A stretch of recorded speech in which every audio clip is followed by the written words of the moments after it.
Player. So my character is crazy and just wants to play games, even if those games are just killing people. He murdered his whole family when he was only a kid and keeps their hearts in his pocket. Oh, and he may try to kill the party, but as long as they play games with him, they'll be fine. I know you've put a lot of thought into this backstory, but I think I mentioned already that I don't want any chaotic evil characters in this campaign. But he's not evil. I'm sorry, what? He's not evil. He just wants to have fun and play games. He doesn't see what he does as bad, and he's trying not to be evil. I'd say he's more chaotic neutral. The definition of evil does not change on a character-by-character basis. Edgy teenager vibes they may give, but this player was a whole-ass 30-year-old man. Okay, this post induces multiple questions, but the one that's at the forefront of my mind is how the hell does someone fit multiple human hearts into their pocket? It's not an easy feat.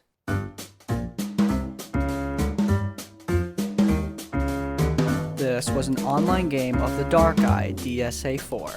The GM, relatively unexperienced GM that handled it mostly well, Steve, the paladin, Mark, the atheist, and the rest of the table, which included me, by the way. Steve and Mark knew each other before the story, and they didn't get along too well. I don't know their story, only that there is one. Both are atheists, but Mark was a little intrusive about it. We got a simple fetch quest from a friendly temple to retrieve some stolen holy MacGuffin, and after a few sessions, we did. But in the pile of loot, we found multiple items from different friendly gods, obviously stolen from different temples. Steve and Mark immediately went to arguing about what to do with it. The table was going to bring everything back, although we speculated on the finder's fee. Steve, however, wanted to give the items back free of charge, because it's his holy duty. I roll. The GM immediately confirmed that a finder's fee would indeed be appropriate, and asking for one would not be considered disrespectful in the eyes of the gods. This should have ended the discussion with Steve, but seemingly this was not enough for Mark. Mark proposed to sell everything to the highest bidder and get the most money out of it. The table wasn't really going to acknowledge his plan, as it looked like he was just antagonizing Steve. Sadly, it worked. Steve joined in and they had a little back and forth about what to do, though the GM intervened as well and warned Mark that black marketing these items brings a major risk of angering churches in question, and bringing them back might grant us the occasional favor instead. Mark the atheist was triggered though. That's where he started to rant about the corruption of the church and how it's abused its power to oppress the populace, blah blah blah blah blah.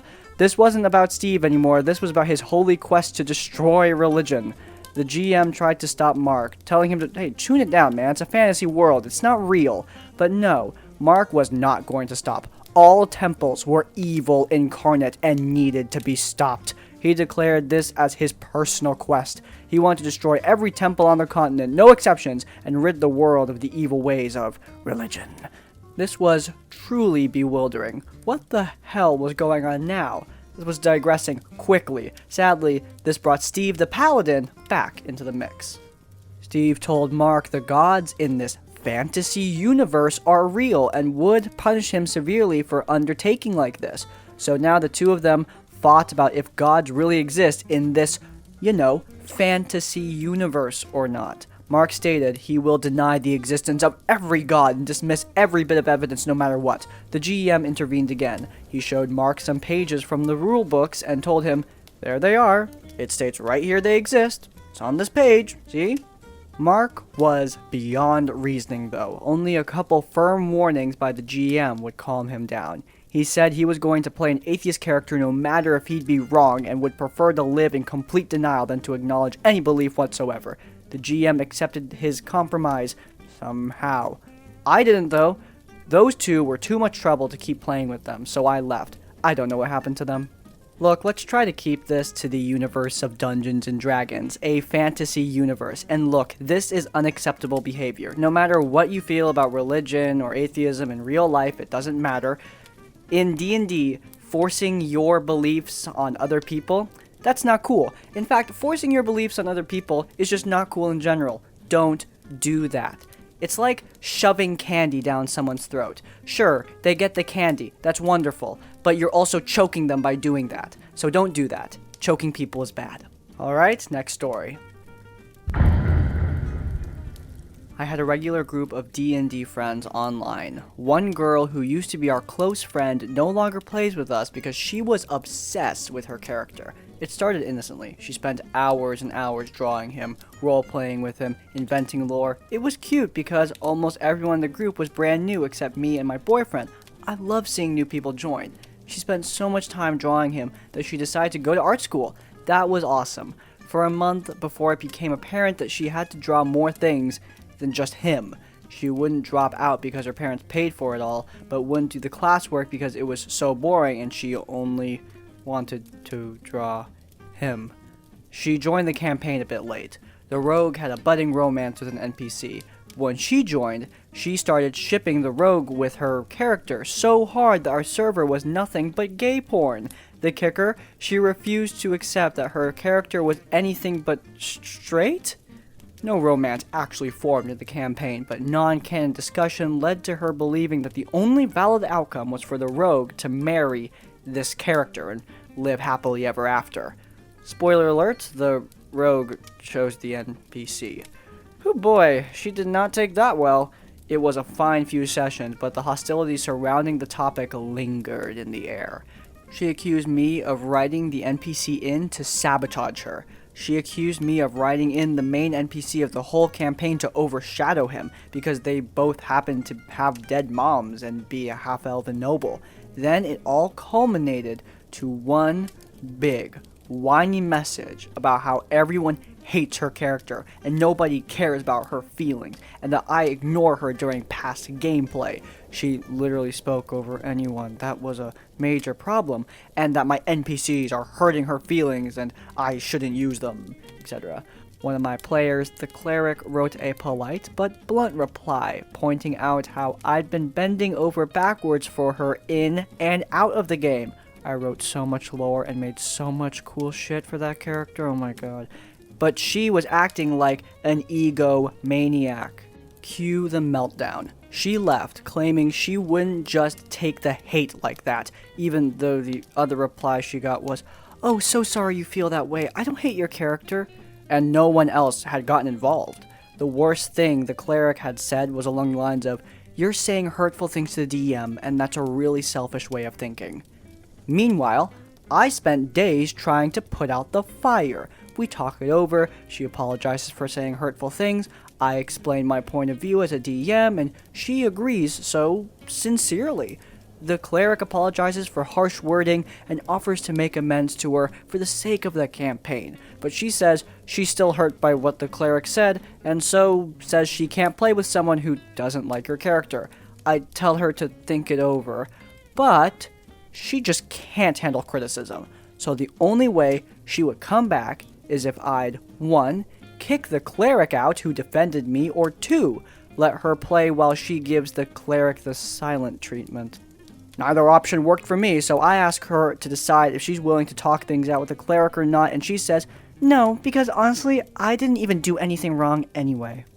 That just felt like a slap in the face after the days I spent mediating, so at that point, I gave up. I tried because she was my friend, but her character did suck. Bad. Her character was 10 times as egotistical as her, but perfect in every way. He hated poor people, but was quote-unquote good. He was oh so sensitive, but constantly put people down and made snide remarks because, what? It's true. He was whiny and a ranger. That's his greatest sin. That is his greatest sin of all, being a ranger. I'm kidding. I like rangers. Anyway, he was a ranger with the stats of a fighter because she wouldn't listen to advice. He threatened to kill needlessly because he wasn't actually being serious. The first time was the pet horse of the rogue. Wonder why he didn't choose you, bud. And if his ego was bruised, he would throw major temper tantrums. It was like traveling with Lord Farquaad. So yeah, sometimes the other PCs would bump heads with the guy because he was a douche. We weren't even mad about it. It was just fun to roleplay at times. And we were also a good group of friends, so we all tolerated his antics because friends, am I right? But God forbid there were any consequences for his behavior. She would lose her mind and whine and bitch about how we hate him. Well, our friendship wasn't as strong as her love for him. Last I checked, she is still drawing him, and 20 variations of him, for visual romance novels. So I guess she can finally live out her fantasy of dating the guy. Okay, I feel like this story should be delivered to a therapist and not whatever the hell I am. But yeah, this behavior is not exactly ideal. I've seen character obsession, but this is next level kind of thing.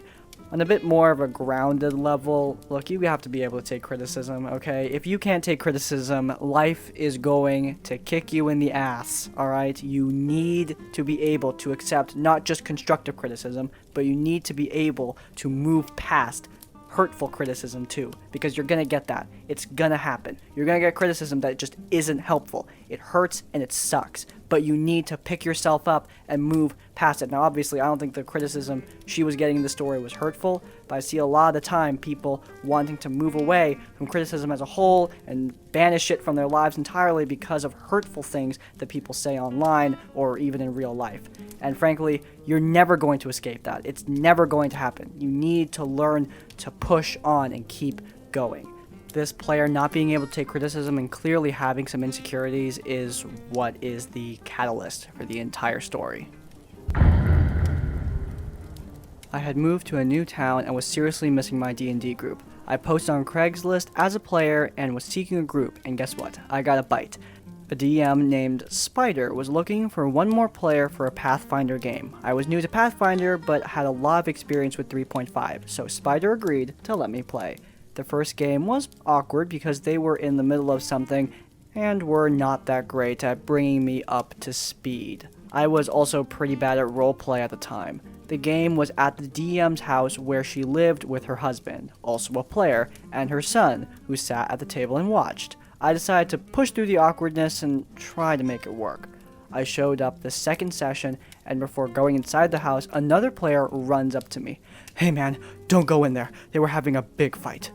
The DM pokes her head out a few minutes later to say, "Just a minute, we'll be ready to play soon." Me and the other two players end up hanging out outside for an hour, listening to Spider and her husband scream and throw things, no joke, at each other. I was just about to leave when Spider pokes her head out again and says, "Okay, you can come in now." What ensued was the single most horribly awkward situation in my entire life.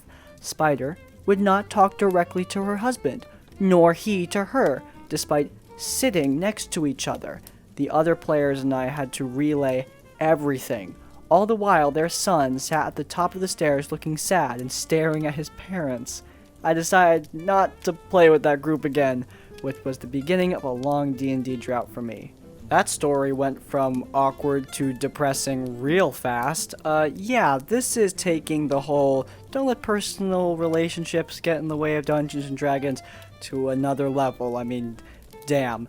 I guess the moral I could take out of this is if you've recently had something that's got your emotions going wild, don't play D&D, because your emotions might lash out and it might cause people to not have a good time at the table. Take some time to yourself, relax, and get your head together before deciding to head back out there to play some D&D. It'll be much better if you've got your mind in the right place.